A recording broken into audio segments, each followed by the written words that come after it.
ओम नमो भगवती वासुदेवाय नमः। आप सभी पर हरि नारायण की कृपा बनी रहे। आप सभी का जीवन मंगलमय हो।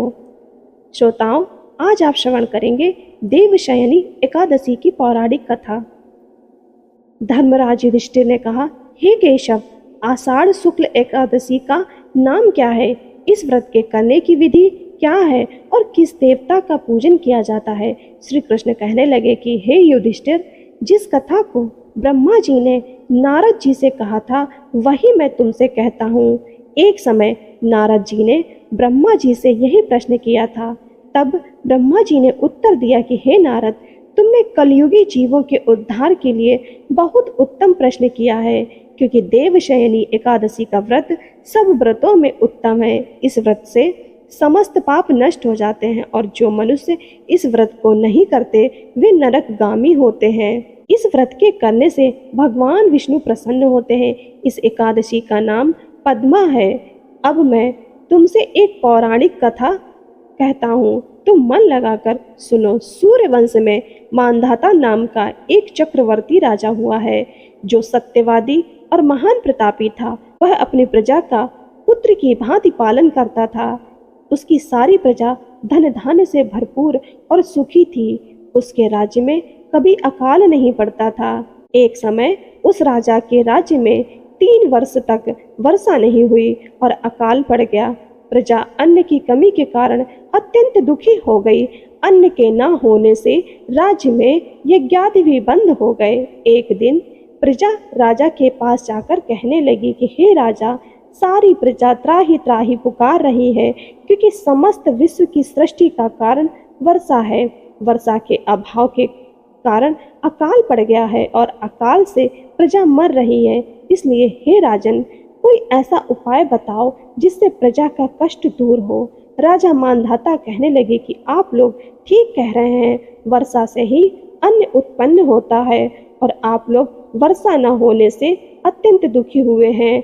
मैं आप लोगों के दुखों को समझता हूँ। ऐसा कहकर राजा कुछ सेना के साथ लेकर वन की ओर चल दिए।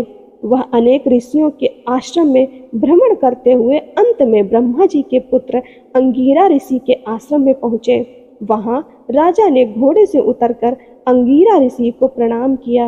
मुनि ने राजा को आशीर्वाद देकर कुशल क्षेम के पश्चात उनसे आश्रम में आने का कारण पूछा। राजा ने हाथ जोड़कर विनीत भाव से कहा कि हे भगवान, सब प्रकार से धर्म पालन करने पर भी मेरे राज्य में अकाल पड़ गया है।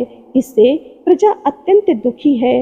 राजा के पापों के प्रभाव से ही प्रजा को कष्ट होता है। ऐसा शास्त्रों में कहा है। जब मैं धर्मानुसार राज्य करता हूँ तो मेरे राज्य में अकाल कैसे पड़ गया, इसके कारण का पता मुझको अभी तक नहीं चल सका है। अब मैं आपके पास इसी संदेह को निवृत्त कराने के लिए आया हूँ।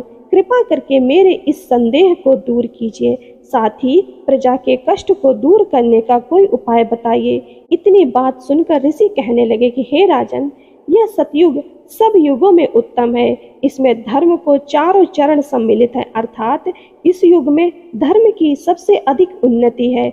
लोग ब्रह्मा की उपासना करते हैं और केवल ब्राह्मणों को ही वेद पढ़ने का अधिकार है। ब्राह्मण ही तपस्या करने का अधिकार रख सकते हैं, परंतु आपके राज्य में एक शूद्र तपस्या कर रहा है। इसी दोष के कारण आपके राज्य में वर्षा नहीं हो रही है। इसलिए यदि आप प्रजा का भला चाहते हो तो उस शूद्र का वध कर दो। इस पर राजा कहने लगे कि महाराज, उस निरपराध तपस्या करने वाले शूद्र को किस तरह मार सकता हूँ? आप इस दोष से छूटने का कोई दूसरा उपाय बताइए। तब ऋषि कहने लगे कि हे राजन, यदि तुम अन्य उपाय जानना चाहते हो तो सुनो।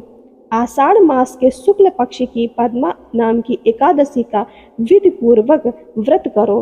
व्रत के प्रभाव से तुम्हारे राज्य में वर्षा होगी और प्रजा सुख प्राप्त करेगी, क्योंकि इस एकादशी का व्रत सभी सिद्धियों को देने वाला है और समस्त उपद्रवों को नाश करने वाला है।